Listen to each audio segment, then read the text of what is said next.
স্বাধীনতার চেতনার বীজ বপন করা হয়েছিল 1971 সালে লাল সবুজের পতাকা বাংলাদেশের প্রেক্ষাপটে মাটির মধ্যে ধারণ করে। অতএব স্বাধীনতার চেতনাকে প্রথম দেখতে হবে। 90-এর গণঅভ্যুত্থান স্বৈরাচার এরশাদের 9 বৎসরের সেই স্বৈরাচারের ভূমিকাকে আমরা ভুলে যেতে পারি না। আমরা তেমনই ভুলে যেতে চাই না এই জুলাই যুদ্ধ আপামর জনসাধারণের নেতৃত্বে যেটা সংগঠিত হয়েছে সেই চেতনা থেকে ভুলে যেতে চাই না। আমরা ভুলে যেতে চাই না 111-এর সরকারকে। প্রত্যেকটা জীবন একটাই শুধু আমাদের বার্তা প্রকাশ পাচ্ছে, জুলাই যোদ্ধা, জুলাই যোদ্ধা। আমরা কি ভুলে গিয়েছি স্বাধীনতা যুদ্ধ 1971 সাল? হয়তো আজকে যারা অবস্থান করছে এই পার্লামেন্টে, তখন তাদের বয়স ছিল না, তাদের সময় ছিল না, তাদের উপযোগিতা ছিল না, তারা জানতে পারে নাই স্বাধীনতা যুদ্ধ কেন হয়েছিল। আজকে স্বাধীনতার কথা বলি, বাংলার মাটি মানুষের কথা বলি। শুধু স্বাধীনতা পেয়েছিলাম সার্বভৌমত্ব রূপ নিয়ে বাংলাদেশকে গঠন করতে সক্ষমতা অর্জন করেছিল তাদের মাধ্যমে। সেইখানে নেতৃত্ব দিয়েছিলেন আমাদের শহীদ প্রেসিডেন্ট জিয়াউর রহমান। শ্রী সৈনিকের ভূমিকা করে এদেশের রক্তে বিবর্ণ সেই বাংলাদেশকে যুদ্ধের মধ্যে বিজয় লাভ এনে দিয়েছিলেন। আমরা ভুলে যাইনি, তার আত্মার মাগফিরাত কামনা করি জেনারেল এজি ওসমানী। আজকে তার আত্মার মাগফিরাত কামনা করি, যার নামে এই সংসদে লেখা আছে কিন্তু তার কথা উচ্চারণ হয় না। মুক্তিযুদ্ধের সর্বাধিনায়ক জেনারেল এজিবি ওসমানী, তাকে আমরা ভুলে যাই। আমরা ভুলে যেতে চাই না শহীদ প্রেসিডেন্ট জিয়াউর রহমান। আমরা ভুলে যেতে চাই না দেশনেত্রী বেগম খালেদা জিয়াকে। আমরা তদ্রূপ ভুলে যেতে চাই না জনাব তারেক রহমান নেতৃত্বে, যিনি একটা বিশালতা নিয়ে বাংলাদেশের নিপুণ দক্ষতা এবং সুপরিচালিত ধারণা নিয়ে বাংলাদেশকে উন্নতির দিকে এগিয়ে যাচ্ছেন। কিন্তু আমার ভয় হয় একটি, মাননীয় স্পিকার আমাকে কয়েকটা মিনিট সময় দিবেন। আমি বলতে চাই, শহীদ প্রেসিডেন্ট জিয়াউর রহমান যখন 1975 সালের পর এদেশকে একটা প্রেক্ষাপটে হাতে এদেশের প্রেক্ষাপটে তিনি আবির্ভূত হয়েছিলেন, দেশের রাজনীতি গণতন্ত্র ধ্বংস হয়ে গিয়েছিল, তারই হাত ধরে আবার স্বাধীনতা এবং বহুদলীয় গণতন্ত্র রক্ষা করে বাংলাদেশ জাতীয়তাবাদী দল গঠন করেছিল। বাংলাদেশ জাতীয়তাবাদী দল গঠন করেই নয়, সারা বিশ্বে মুসলিম বিশ্ব থেকে শুরু করে সমস্ত ক্ষেত্রে সেই শহীদ প্রেসিডেন্ট জিয়াউর রহমান বাংলাদেশকে বহির্বিশ্বে প্রচারিত করেছিল, প্রতিষ্ঠিত করতে চেয়েছিল। ঠিক তাই ষড়যন্ত্র তখনই হয়েছিল। দেশ এবং মাননীয় সদস্য, আপনাকে আরো 2 মিনিট সময় বাড়িয়ে দেয়া হলো। 3 মিনিট দেন প্লিজ। 2 মিনিট দেয়া হলো, থ্যাংক ইউ। গতবারও 1 মিনিট দিয়েছে, দেন নাই।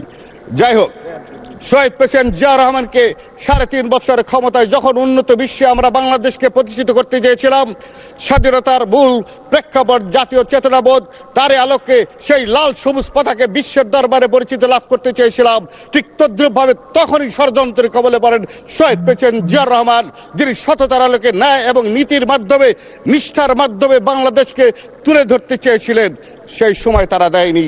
তাই আমার বড় ভয় হয় যারা তারেক রহমানকে নিয়ে আজকে যিনি যেভাবে উন্নয়নের ক্ষেত্রে ধরে তুলে কাজ করছেন, তাকে নিয়ে আমার ভয় হয়, শঙ্কা হয় এই ষড়যন্ত্রের কবলে যারা তারেক রহমান আবার পরে কিনা।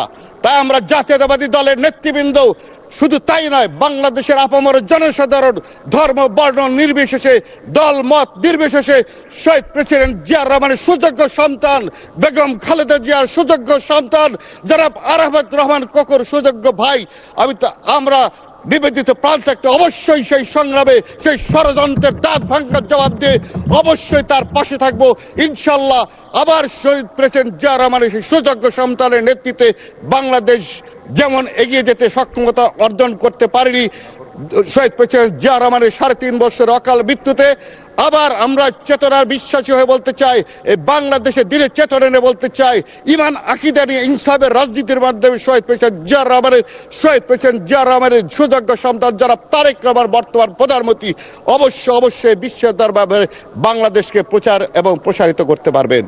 আসুন মিলেমিশে কাজ করি। আমাদের দেশে সেই ছেলে কবে হবে, কথাই না বড় হয়ে কাজে বড় হবে। আমি মনে করি শহীদ প্রেসিডেন্ট জিয়াউর রহমান সেই সুযোগ্য সন্তান প্রধানমন্ত্রী বর্তমান জনাব তারেক রহমান, সেই ছেলে এখন বড় হয়েছে, সেই ছেলে আগামী দিনে দিকপাত হয়ে বাংলাদেশের গণ উন্নয়নে। অসংখ্য ধন্যবাদ মাননীয় সদস্য। আলোচনায় অংশগ্রহণ করবেন ময়মনসিংহ ৬ আসন থেকে নির্বাচিত মাননীয় সদস্য জনাব মোহাম্মদ কামরুল হাসান। জনাব মোহাম্মদ কামরুল হাসান, আপনার সময় 7 মিনিট। ধন্যবাদ। জি, মাননীয় স্পিকার, আপনাকে ধন্যবাদ। বিরোধী দলের সদস্যরা বক্তব্য দিতে শুরু করলেই মাননীয় সরকার দলের সদস্যদের মনে আসলে কষ্ট শুরু হয়ে যায়। আমি এই কষ্ট পাইলেও আমি তাদেরকে একটু কষ্ট দিতেই চাচ্ছি, এই জন্য যে অতীতে 17 বছর বিরোধী দল এই সমালোচনা না করে আওয়ামী লীগকে ফ্যাসিস্ট হওয়ার জন্য সহযোগী হিসেবে ভূমিকা রেখেছিল। মাননীয় স্পিকার, আমরা বিএনপির কল্যাণ চাই, দেশের কল্যাণ চাই। আমরা চাই না বিএনপি ফ্যাসিস্ট হওয়ার সুযোগ পাক, সেই জন্যই আমরা যৌক্তিক বিরোধিতা করব ইনশাআল্লাহ। মাননীয় স্পিকার, আমি বাজেটের উপর প্রথমেই বলতে চাই যে এই সংসদে সরকারি দলীয় সদস্যদের মুখে একটি শব্দ বারবার উচ্চারিত হয়েছে। ওই শব্দের সাথে আরেকটি শব্দ যদি ওনারা যোগ করতেন তাহলে অবশ্যই এই শব্দটি, এই বাক্যটি পূর্ণ হইত। সেটা হচ্ছে এই সর্বকালের সর্বসেরা এবং সবচেয়ে বড় একটি বাজেট ওনারা বলেন। ওইটার সাথে অবশ্যই যদি সর্বকালের সেরা এবং সবচাইতে বড় ঘাটতির বাজেট, এটা যোগ করলে বাক্য পূর্ণ হইত। মাননীয় স্পিকার, আজকে এই 26-27 অর্থ বছরে 2,43,000 কোটি টাকা ঘাটতি বাজেট ধরা হয়েছে। বিগত অর্থ বছরে 2,26,000 কোটি টাকা ঘাটতি ছিল। মাননীয় স্পিকার, ঘাটতির পরিমাণ কিন্তু বেড়েছে। আমি আপনাদের সামনে প্রমাণ করতে চাই এই ঘাটতি আসলে 2,43,000 কোটি টাকা না, বরং আরও বেশি। মাননীয় স্পিকার, গত অর্থ বছরে 4,15,000 কোটি টাকা রাজস্ব আদায় হয়েছিল, যা ছিল পূর্ববর্তী বছরের চাইতে 43,000 কোটি টাকা বেশি। আমরা যদি ধরেও নেই এই বছর সর্বোচ্চ রাজস্ব আদায় হবে, তাহলে সর্বোচ্চ আদায় হতে পারে 50,000 কোটি টাকা বেশি। সেটা ধরে নিয়ে হলেও আমাদের রাজস্ব আসবে 4,65,000 কোটি টাকা। মাননীয় স্পিকার, এখানে রাজস্ব আদায় ধরা হয়েছে 6,95,000 কোটি টাকা। তাহলে 4,65,000 কোটি টাকা যদি রাজস্ব আসে, তাহলে ঘাটতি থাকে 4,37,000 কোটি টাকা। আমরা যদি মনে করি যে 4,37,000 কোটি টাকা দাঁড়ায়, মাননীয় স্পিকার, এটার সাথে যদি আমরা সুদ যোগ করি, এই সুদও এক প্রকারের ঘাটতি। এই বছরে সুদ দিতে হবে 1,27,000 কোটি টাকা। মাননীয় স্পিকার, এই মিলে দাঁড়ায় 6 লক্ষ কোটি টাকা।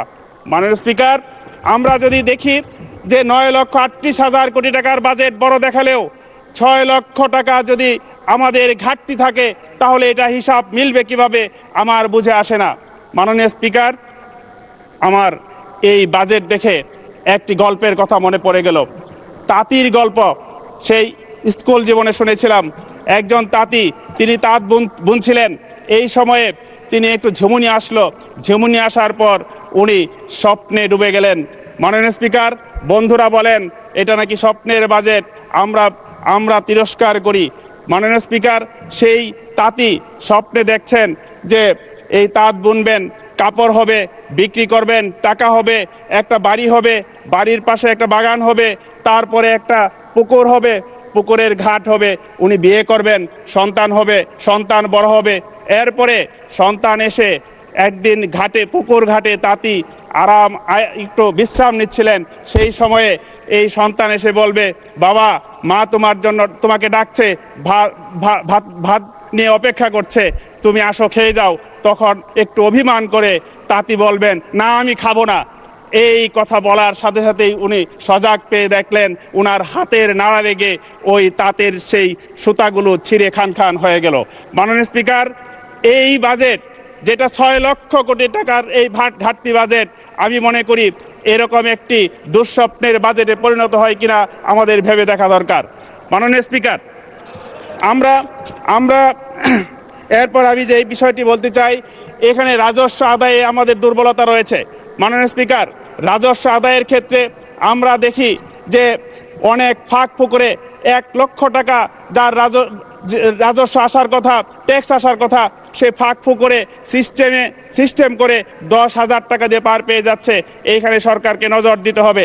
আমি মনে করি কর জাল বৃদ্ধি করে যদি এই রাজস্ব আদায় বৃদ্ধি করা যায় তাহলে অবশ্যই এই বাজেট ঘাটতি অনেকাংশেই পূরণ করা সম্ভব।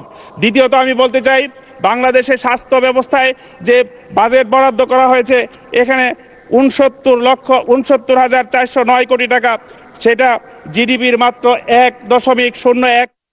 মাননীয় স্পিকার, আমাদের এলাকায় ফুলবাড়িয়া, ময়মনসিংহের ফুলবাড়িয়ায় আসলে এখন দাওয়াতের পরিমাণ বেড়ে গেছে। আমাকে বেশি বেশি দাওয়াত দিতে চায়। দাওয়াত যখন আমি সেই বাড়িতে যাই, যাওয়ার পর দেখা যায় জুতা খুলে সেই তার বাড়িতে যেতে হয়। মাননীয় স্পিকার, রাস্তাগুলো এত কর্দমাক্ত। আমার দাবি হচ্ছে এলজিডি মন্ত্রী মহোদয় আমার ফুলবাড়িয়ার সেই গ্রামীণ রাস্তাগুলো অবশ্যই সংস্কার করে দিবেন এবং সেই আহ্বান রেখে, এবং ময়মনসিংহ বিভাগ হচ্ছে সর্বকনিষ্ঠ বিভাগ, এই বিভাগে সর্বোচ্চ বরাদ্দ এই বাজেটে থাকবে, এই আশাবাদ ব্যক্ত করে আমি আমার বক্তব্য এখানেই শেষ করছি। আল্লাহ হাফেজ। ধন্যবাদ মাননীয় স্পিকার। একা দাওয়াত খেলে এমনই হয়, মাননীয় মন্ত্রী মহোদয়দেরকে দাওয়াত দেন, তাহলে হয়তো বেটার হবে।